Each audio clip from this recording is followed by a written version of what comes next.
मच्छीमारांसाठी आर्थिक उत्पन्नाचे महत्त्वपूर्ण स्रोत असणाऱ्या पापलेट माशाच्या लहान पिल्लांना पकडून त्याची विक्री करण्याचा सपाटा पश्चिम किनारपट्टीवरील मच्छीमारांनी सुरू केला होता। या संदर्भात वृत्तपत्रांमध्ये प्रसिद्धी बातम्यांची दखल घेऊन मत्स्य व्यवसाय विभागाने कारवाई आरंभली आहे।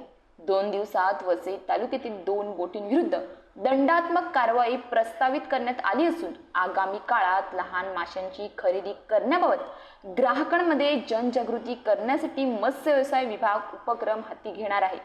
पापलेट या माशाला राज्य माशाचा दर्जा देण्यात आल्यानंतर केंद्रीय सागरी मत्स्य संशोधन संस्था मुंबई यांच्या शिफारसीवरून पापलेटसह 54 प्रजातींच्या माशांचे किमान कायदेशीर आकारमान निश्चित करून या आकारमानापेक्षा कमी आकाराचे लहान मासे पकडण्याविरुद्ध शासनाने 2 नोव्हेंबर 2023 रोजी आदेश काढले होते। प्रत्यक्षात या आदेशाबाबत जनजागृती करण्यात आली असली तरी देखील त्याचे उल्लंघन करण्याविरुद्ध पालघर आणि ठाणे जिल्ह्यात आजवर कारवाई झाली नव्हती।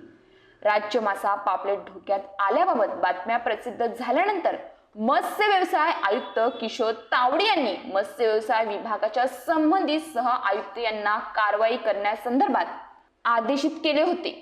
पश्चिम किनारपट्टीच्या बंदरांवर 25 ते 30 ग्रॅम वजनाचे आणि 50 ते 60 मिलीमीटर लांबीचे हजारोंच्या संख्येने पापलेट पिल्ले पकडून त्याची विक्री होत असल्याचे दिसून आले होते।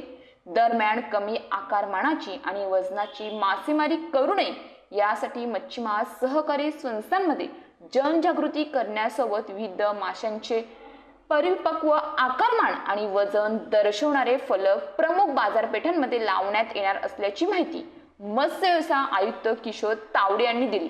यानंतरच्या टप्प्यात बोटीवरून मासे खरेदी करणारे व्यापारी आणि ग्राहक यांच्या विरुद्ध देखील कमी आकारमानाची लहान मासे खरेदी केल्यास कारवाई केली जाईल असा सूतोवाचक त्यांनी केला आहे।